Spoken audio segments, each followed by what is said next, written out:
നെയ്യാറ്റിൻകര ഗോപൻ സ്വാമിയുടെ മരണം അതൊരു സമാധിയാണ് എന്ന് വിലയിരുത്തേണ്ടി വരും. കാരണം അദ്ദേഹത്തിൻ്റെ മരണം അദ്ദേഹത്തിൻ്റെ ഭാര്യയും മക്കളും മാത്രമേ അറിഞ്ഞുള്ളൂ. മറ്റാരും അറിയാതെ അദ്ദേഹത്തിനെ സമാധി ഇരുത്തിയത് വലിയ വിവാദമായി. അതിനെപ്പറ്റി പലർക്കും സംശയമുണ്ടായി. എന്തുകൊണ്ടാണ് ആ മരണം വെളിയിൽ ആരും അറിയിക്കാതിരുന്നത്? അതുകൊണ്ട് അതിനെ സംബന്ധിക്കുന്ന സ്വാമി എവിടെ പോയി എന്നുള്ളൊരു മെയിൻ മിസ്സിങ് പോലീസ് ആക്ട് പ്രകാരം നെയ്യാറ്റിൻകര പോലീസ് രജിസ്റ്റർ ചെയ്യുകയും ചെയ്തു. ആ കാണാതെ പോയ ആൾ വീട്ടുകാർ അവിടെ സമാധി ഇരുത്തി എന്ന് പറയുന്ന സ്ഥലത്ത് എന്തായാലും ഒരു പരിശോധന നടത്തേണ്ടിയിരുന്നു. അതിന് ഗോപൻ സ്വാമിയുടെ മക്കളും ഭാര്യയും എതിരായിരുന്നു. ഏതായാലും അത് ഹൈക്കോടതിയിലേക്ക് കാര്യങ്ങൾ പോയി. ഹൈക്കോടതി മരണ സർട്ടിഫിക്കറ്റ് ഉണ്ടോ എന്ന ചോദ്യത്തിന് ഇല്ല എന്നാണ് ഗോപൻ സ്വാമിയുടെ വീട്ടുകാരുടെ മറുപടി. അതുകൊണ്ട് ആ മരിച്ച സർട്ടിഫിക്കറ്റ് ഇല്ലാത്തത് കൊണ്ട് അദ്ദേഹത്തിൻ്റെ സമാധി സ്ഥലത്ത് നിന്ന് ആ ഡെഡ് ബോഡി വെളിയിലെടുത്ത് പോസ്റ്റ്മോർട്ടം ചെയ്യാൻ പോലീസ് തീരുമാനിച്ചു. അങ്ങനെ പോസ്റ്റ്മോർട്ടം നടത്തി.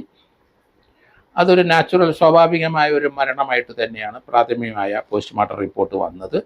അതുകൊണ്ട് ഒരു കൊലപാതകത്തിലേക്ക് അല്ല കാര്യങ്ങൾ നീങ്ങിയത്. ഏതായാലും വീട്ടുകാരും അവിടെ നാട്ടുകാരും തമ്മിൽ ചെറിയ പ്രശ്നങ്ങളുണ്ടായി. അത് പോലീസ് ഇടപെട്ട് വളരെ വിദഗ്ധമായി അത് കൈകാര്യം ചെയ്തു. അതുകൊണ്ട് ഹൈക്കോടതിയുടെ ഓർഡർ അനുസരിക്കാൻ ബാധ്യസ്ഥരാണ് എല്ലാവരും. അതുകൊണ്ട് പോസ്റ്റ്മോർട്ടത്തെ ചെയ്യുന്നതിന് തടസ്സമില്ല എന്ന് വീട്ടുകാർ പറയുകയും പോസ്റ്റ്മോർട്ടം നടത്തുകയും ചെയ്തു. അതിനുശേഷം മരണത്തിൽ വലിയ സംശയമൊന്നുമില്ല എന്ന് പ്രാഥമികമായ നിഗമനം എത്തിക്കഴിഞ്ഞു. അദ്ദേഹത്തിൻ്റെ വിസറ അയച്ചിട്ടുണ്ട്. അതിൻ്റെ റിസൾട്ട് വരുമ്പോൾ ഒരു ഫൈനൽ ഒപ്പീനിയൻ ലഭിക്കുകയുള്ളൂ. എങ്കിലും ഇപ്പോഴത്തെ പ്രാഥമികമായ ഒപ്പീനിയൻ ലഭിച്ചത് അദ്ദേഹം മരണമടഞ്ഞത് സ്വാഭാവിക മരണം തന്നെയാണ്, മരണത്തിൽ സംശയമില്ല എന്ന് റിപ്പോർട്ട് വന്നു.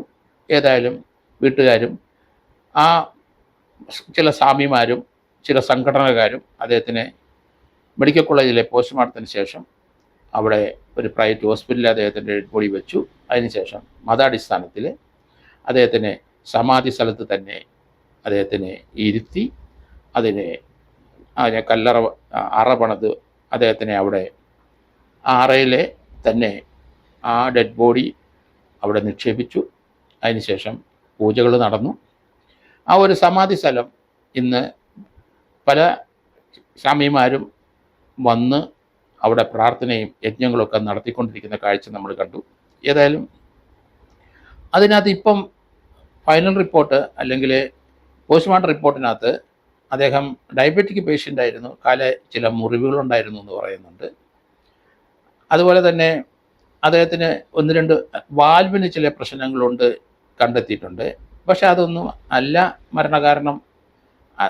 അത് സ്വാഭാവികമായ ഒരു ഡെത്തായിട്ട് തന്നെ പോസ്റ്റ്മോർട്ടത്തിൽ ഒപ്പീനിയൻ വന്നിരിക്കുന്നു. ഇനി അതിൻ്റെ ഫൈനൽ റിപ്പോർട്ട് കിട്ടണമെന്നുണ്ടെങ്കിൽ അദ്ദേഹത്തിൻ്റെ വയറ്റിൽ നിന്ന് നീക്കം ചെയ്ത വിസറ അല്ലെങ്കിൽ small intestine, stomach, large intestine അതെല്ലാം പരിശോധനയ്ക്ക് അയച്ചിട്ടുണ്ട്. അതിനകത്ത് വിഷാംശം എന്തെങ്കിലും ഉണ്ടോ, അതിനകത്ത് മറ്റു രീതിയിൽ ഏതെങ്കിലും പദാർത്ഥങ്ങളുണ്ടോ എന്നൊക്കെ നോക്കും. അത് എല്ലാ പോസ്റ്റ്മോർട്ടത്തിൻ്റെ ഫൈനൽ റിപ്പോർട്ട് വരുമ്പം വിസ്രയിലെ പരിശോധന ശേഷം അതെല്ലാം എലിമിനേറ്റ് ചെയ്ത ശേഷമാണ് ഫൈനൽ റിപ്പോർട്ട് പോലീസിന് കൊടുക്കുന്നത്. ഏതായാലും പോലീസിൻ്റെ ഇപ്പോഴത്തെ അന്വേഷണത്തിൽ ഇതുവരെ അതൊരു സ്വാഭാവിക മരണമായിട്ട് തന്നെ കണക്കാക്കിയിരിക്കുന്നത്. പോസ്റ്റ്മോർട്ടത്തിൽ കൃത്യമായ അങ്ങനെയുള്ള വിവരങ്ങൾ, സ്വാഭാവിക അല്ലാത്ത ഒരു വിവരങ്ങളൊന്നും ഇല്ലാത്ത സ്ഥിതിക്ക് അതൊരു ഫൈനൽ റിപ്പോർട്ട് കോടതി കൊടുക്കും എന്നാണ് ഞാൻ കരുതുന്നത്. കാരണം ഇപ്പോൾ അവിടെ ശാന്തമാണ് കാര്യങ്ങൾ. തർക്കം ഉന്നയിച്ചവർക്കൊക്കെ തൃപ്തിയായി, വീട്ടുകാർക്കും തൃപ്തിയായി. ഏതായാലും അവിടെ ചില ആൾക്കാർ മുതലെടുക്കാനൊക്കെ ശ്രമിച്ചു എന്നുള്ള ആരോപണമൊക്കെ വന്നിരുന്നെങ്കിലും ഇപ്പം അവിടെ കൃത്യമായി അവിടെ ശാന്തതയാണ്. അവിടെ ഒരു ശിവൻ കോവിലുണ്ട്. ആ കോവിലും അതിൻ്റെ അടുത്തുള്ള ഈ സമാധി സ്ഥലവും അത് മകൻ ഉള്ള പൂജാരി പൂജകർമ്മങ്ങളൊക്കെ ചെയ്ത് മുന്നോട്ട് പോകുന്ന ഒരു അന്തരീക്ഷം തന്നെയാണ്.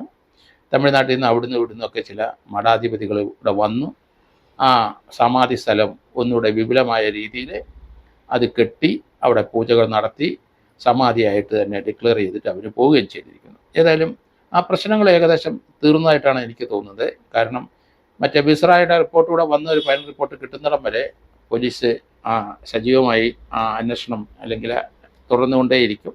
എങ്കിലും അതൊന്ന് ക്ലോസ് ചെയ്യണമെന്നുണ്ടെങ്കിൽ ഫൈനൽ റിപ്പോർട്ട് കിട്ടിയ ശേഷം മാത്രമേ ക്ലോസ് ചെയ്യുകയുള്ളൂ.